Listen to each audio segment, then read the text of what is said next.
Hello बच्चों, impulse edu group Dausa में आपका हार्दिक स्वागत है। मैं फिजिक्स फैकल्टी रामदास आपके लिए अपन एक ऑप्टिक्स में है ना टॉपिक लेकर के आए हैं मिरर। तो मिरर के आपको है ना न्यूमेरिकल जो है वो है ना शॉर्ट ट्रिक से कैसे करने हैं बच्चों। तो इसकी एक शॉर्ट ट्रिक इतनी ज़्यादा लाभकारी बनाई गई है आपके लिए बच्चों के एक क्वेश्चन को है ना 5 मिनट के क्वेश्चन को मात्र 10 सेकेंड में ख़त्म करने वाली है ना। तो पल भर में ही बच्चों खत्म कर देगी। तो चलो लेकर के चलते हैं अपन है ना एक क्वेश्चन। मिरर के जो भी क्वेश्चन होंगे बच्चों ये शॉर्ट ट्रिक उनके लिए अप्लाई की जाएगी।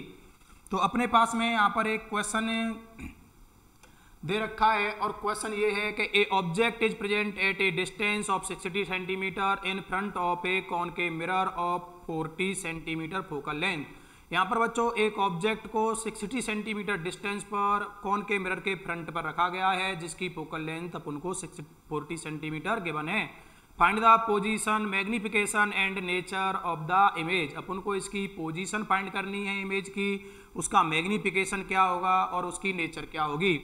तो चलो बच्चों सबसे पहले इसके लिए अपन क्या करते हैं, इसका मिरर वाला है ना अपन डायग्राम बना लेते हैं। तो ये कॉनकेव मिरर अपना बन जाता है। यहाँ पर ये रहा कॉनकेव मिरर जिसकी फोकल लेंथ अपन को गिवन है f = 40 सेंटीमीटर। यहाँ पर ये इसका पोल हो गया। तो देखो यहाँ पर इसकी जो ऑब्जेक्ट है वो अपन ने क्या बोला है बच्चों, तो ये 60 सेंटीमीटर पर है। ये ऑब्जेक्ट 60 सेंटीमीटर पर है।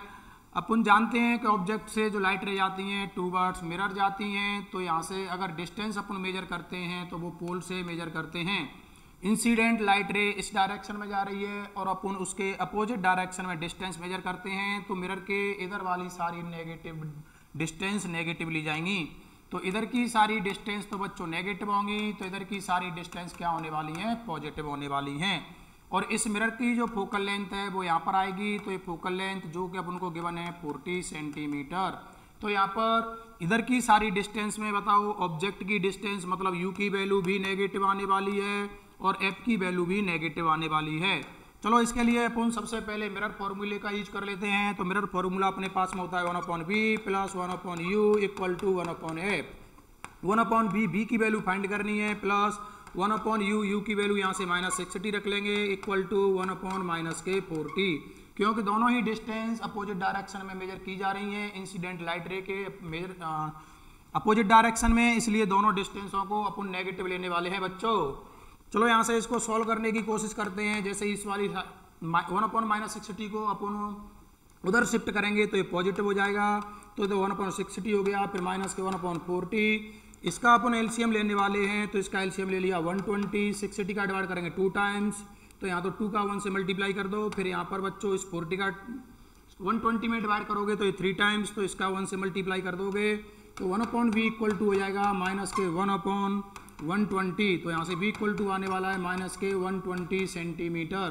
तो ये अपनी पोजीशन है ना ऑफ इमेज फाइंड होकर के आई है बच्चों। तो यहाँ से मैग्निफिकेशन पावर अपन कैसे फाइंड करेंगे, तो यहाँ से मैग्निफिकेशन इक्वल टू होता है माइनस के b/u distance of image upon distance of object का जो रेशियो होता है वो मैग्निफिकेशन को रिप्रेजेंट करेगा। तो यहाँ से m की वैल्यू अपन कितनी निकालेंगे, माइनस b की वैल्यू -120 रख देंगे। तो b की वैल्यू -120 हो गई। u की वैल्यू -60 अपन को गिवन है, माइनस से माइनस कैंसिल हो जाएगा। तो m की वैल्यू आ रही है यहाँ से -2।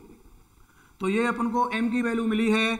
लेकिन यहाँ पर देखा जाए तो ये m की जो वैल्यू आ रही है वो नेगेटिव आ रही है। अगर नेगेटिव आती है तो ये बोलता है कि इमेज जो बनेगी वो कैसी बनेगी, इनवर्टेड। तो यहाँ पर इमेज इन्वर्टेड बनेगी और जब भी इमेज इन्वर्टेड होती है तो वो रियल होती है और ये 2 टाइम्स लार्ज बनेगी। अगर मैग्निफिकेशन जितने टाइम्स आता है उतनी टाइम्स ये लार्ज बनती है कंपेयर टू ऑब्जेक्ट। तो यहाँ पर ये 2 टाइम्स लार्ज बनने वाली है। तो ये 2 टाइम्स लार्ज होगी। ये अपनी नेचर फाइंड होकर के आ गई बच्चों। तो ये देखो मैग्निफिकेशन, नेचर और पोजीशन फाइंड कर ली। अपन यहाँ से शॉर्ट ट्रिक मेथड कैसे अपनाने वाले हैं, तो यहाँ से शॉर्ट ट्रिक पर आ जाते हैं। अपनी यहाँ पर शॉर्ट ट्रिक है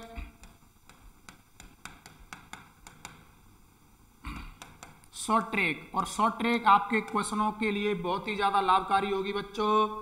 देखो यहाँ से अपन इतना तो सारी बातें जानते ही हैं बच्चों कि ये जो ऑब्जेक्ट रखा हुआ है वो फोकल लेंथ f = यहाँ पर 40 है और इसकी जो सेंटर ऑफ कर्वेचर होगा वो सेंटर ऑफ कर्वेचर यहाँ पर 80 सेंटीमीटर पर हो जाएगा, क्योंकि फोकल लेंथ का 2 टाइम्स होता है।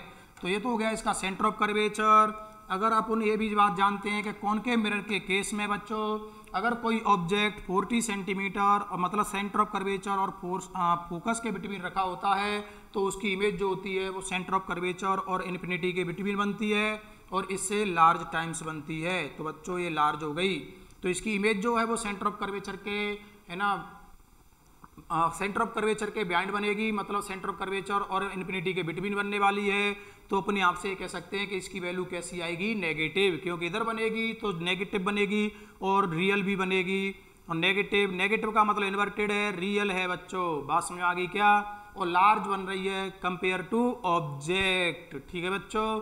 अपन यहाँ पर ये वाली बात कहते थे कि सेंटर ऑफ कर्वेचर की बात होती थी तब तक तो ये सेम साइज की होती है, सेंटर ऑफ कर्वेचर पर सेम साइज की, लेकिन जैसे सेंटर ऑफ कर्वेचर से इन्फिनिटी की तरफ अगर इमेज जाती है तो वो बताओ ऑब्जेक्ट्स के कंपेयर में वो लार्ज होती जाती है, ठीक है बच्चों। अब सब ट्रिक अपन कैसे अपनाएंगे, मैंने ये सारी बातें बता दी हैं आपको। इधर की डिस्टेंस नेगेटिव होगी, ठीक है, इधर जो इमेज बनेगी वो बताओ प्रिंसिपल एक्सिस के डाउनवर्ड बनेगी, अर्थात इसका मैग्निफिकेशन नेगेटिव, नेगेटिव मतलब इन्वर्टेड होगा, ठीक है। अब मैं आपको बच्चों यहाँ से एक ट्रिक देने वाला हूँ, देखो हमारी ट्रिक कैसे काम करेगी। तो अपनी ट्रिक इस बेस पर है बच्चों, सबसे पहले आपको क्या करना है कि फोकल लेंथ या फिर इसमें से ना ये जो ऑब्जेक्ट की डिस्टेंस और फोकल लेंथ में से जो भी वैल्यू आपके पास लार्ज है उस लार्ज वैल्यू में से मिनिमम वैल्यू को माइनस कर देंगे। तो हमारे पास में यहाँ पर ऑब्जेक्ट की वैल्यू लार्ज है तो इस 60 में से 40 को माइनस करेंगे तो अपने पास आएगा 20। अब जो आंसर आया है 20 उसका फोकल लेंथ में अपन डिवाइड कर देंगे तो इसका आंसर आ जाएगा अपने पास में 2। अब जो 2 आ रहा है बच्चों वो 60 का कितने टाइम्स है, 2 टाइम्स है। तो बच्चों इस 2 से 60 का अपन मल्टीप्लाई कर देंगे, 60 इंटू 2 हो जाएगा, तो इसका आंसर आ जाएगा 120। सबसे पहले अपन क्या करते हैं बच्चों, देखो फोकस लेंथ और ऑब्जेक्ट की लेंथ में जो भी लार्ज वैल्यू है उसमें से बताओ अपन स्मॉल वैल्यू को माइनस कर देंगे। जैसे यहाँ पर ऑब्जेक्ट की लार्ज वैल्यू है 60 तो इसमें से माइनस कर दिया फोकल लेंथ, अपने पास में आ गया 20। जो आंसर आता है उसका अपन फोकल लेंथ में डिवाइड कर देते हैं तो अपने पास में आंसर आ गया 2। और जो अब बच्चों जो 2 है उसका ऑब्जेक्ट की डिस्टेंस से मल्टीप्लाई कर देते हैं तो अपने पास में आ जाती है ये पोजीशन ऑफ इमेज। तो देखो बच्चों यहाँ से जो आंसर आ रहा है 120 वो भी यहाँ पर आ रहा है 120। और इतना मैं आपको बता चुका हूँ कि यहाँ पर नेगेटिव साइन लेना है या पॉजिटिव वो आपको कैसे मालूम पड़ेगा। तो वो आपको जो बेसिक नॉलेज है उससे ही आप क्लियर कर लोगे। अगर यहाँ पर ऑब्जेक्ट जो है वो मिरर से, इमेज जो है वो मिरर से इधर बनेगी तो बच्चों वो कैसी बनने वाली है, नेगेटिव साइन यूज करेंगे, क्योंकि मैंने पहले ही दिख दिया है मिरर के पोल से इधर की सारी डिस्टेंस जो होंगी वो नेगेटिव, तो यहाँ पर नेगेटिव साइन यूज करेंगे। अब दूसरी वाली बात, मैग्निफिकेशन आपको कैसे फाइंड करना है। तो मैग्निफिकेशन फाइंड करने के लिए अपन क्या करेंगे, ये जो डिस्टेंस है वो ऑब्जेक्ट की डिस्टेंस के कंपेयर में कितनी टाइम्स है, 2 टाइम्स, तो इसका मतलब इसका मैग्निफिकेशन 2 आएगा और ये नेगेटिव आएगा, क्योंकि बच्चों ये कैसी है, प्रिंसिपल एक्सिस के डाउनवर्ड डायरेक्शन में बन रही है। अगर ये परपेंडिकुलर अपर डायरेक्शन में होती तो है ना हाइट जो होती वो पॉजिटिव, अगर डाउनवर्ड डायरेक्शन में तो हाइट को क्या लेने वाले हैं अपन, नेगेटिव। तो यहाँ से अपन नेगेटिव साइन ले लेंगे तो ये नेगेटिव आ जाएगा। फिर बाकी बात तो सारी देखो, अगर नेगेटिव है तो इन्वर्टेड बोलते हैं और जब भी इमेज इन्वर्टेड होती है तो वो रियल होती है। और बच्चों अगर इसका मैग्निफिकेशन मोर देन 1 आ रहा है तो ये लार्ज होती है कंपेयर टू ऑब्जेक्ट। तो ये था बच्चों अपना शॉर्ट ट्रिक से क्वेश्चन। चलो इसको दूसरे क्वेश्चन में और अप्लाई करके देख लेते हैं एक बार। दूसरा क्वेश्चन भी इससे सॉल्व होता है क्या, वो भी अप्लाई करके देख लेते हैं। तो बच्चों अब की बार अपने पास में क्वेश्चन ये है कि यहाँ पर एक कॉनकेव मिरर है। अब की बार मैंने एक कॉनकेव मिरर ले लिया बच्चों, तो ये रहा अपने पास में कॉनकेव मिरर। इस कॉनकेव मिरर की फोकल लेंथ बच्चों 40 दे रखी है, तो ये 40 सेंटीमीटर हो गई। अब की बार ऑब्जेक्ट को इस कॉनकेव मिरर के फ्रंट पर 20 सेंटीमीटर पर प्लेस किया गया है, तो ये 20 सेंटीमीटर पर ऑब्जेक्ट आ गया। अपन इतना जानते हैं कि अगर यहाँ से लाइट रे इधर जाएंगी तो पोल से डिस्टेंस इधर मेजर करेंगे तो इधर की सारी डिस्टेंस नेगेटिव आएंगी, तो इधर की सारी डिस्टेंस क्या आने वाली हैं बच्चों, पॉजिटिव आने वाली हैं। तो इधर की डिस्टेंस तो पॉजिटिव आ गई, इधर की डिस्टेंस क्या आने वाली है, नेगेटिव। चलो अगर इसको अपनी ट्रिक से सॉल्व करते हैं तो अपनी ट्रिक क्या कहती है कि सबसे पहले इन दोनों वैल्यू में जो भी वैल्यू लार्ज है उसमें से स्मॉल वैल्यू को माइनस कर देते हैं। तो 40 में से 20 को माइनस करेंगे तो अपने पास 20 बचेगा। इस 20 का अपन फोकल लेंथ में डिवाइड कर दोगे तो कितना आने वाला है 2, और इस 2 का मल्टीप्लाई कर दोगे किसमें, ऑब्जेक्ट की डिस्टेंस में, तो कितने आने वाला है 40। तो इसका आंसर 40 आएगा।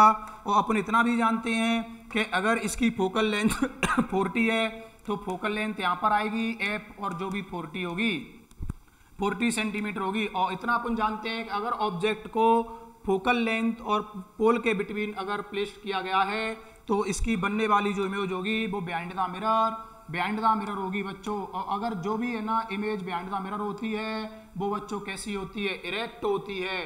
तो इसकी नेचर बच्चों क्या आने वाली है, देखो ये यहाँ पर बन गई। अगर यहाँ पर देखा जाए तो ये ऑब्जेक्ट की डिस्टेंस से कितने टाइम्स लार्ज बन रही है, तो ये ऑब्जेक्ट की डिस्टेंस से 2 टाइम्स लार्ज है, 2 टाइम्स लार्ज है। तो इसका मैग्निफिकेशन कितना आ जाएगा, तो देखो यहाँ तो ये तो b की वैल्यू आ गई, मैग्निफिकेशन 2 टाइम्स लार्ज है तो m की वैल्यू बच्चों 2 आने वाली है, b की वैल्यू 40 आ गई। अगर नेचर की बात करेंगे तो बच्चों ये यहाँ पर ये देखो बिहाइंड द मिरर बन रही है, तो ये कैसी है, इरेक्ट है बच्चों। अगर इरेक्ट होती है तो ये कैसी होती है, वर्चुअल होगी। तो बच्चों यहाँ पर ये वर्चुअल हो गई। और लार्ज इन साइज, तो 2 टाइम्स लार्ज बन रही है तो अपन बोल देंगे लार्ज इन साइज।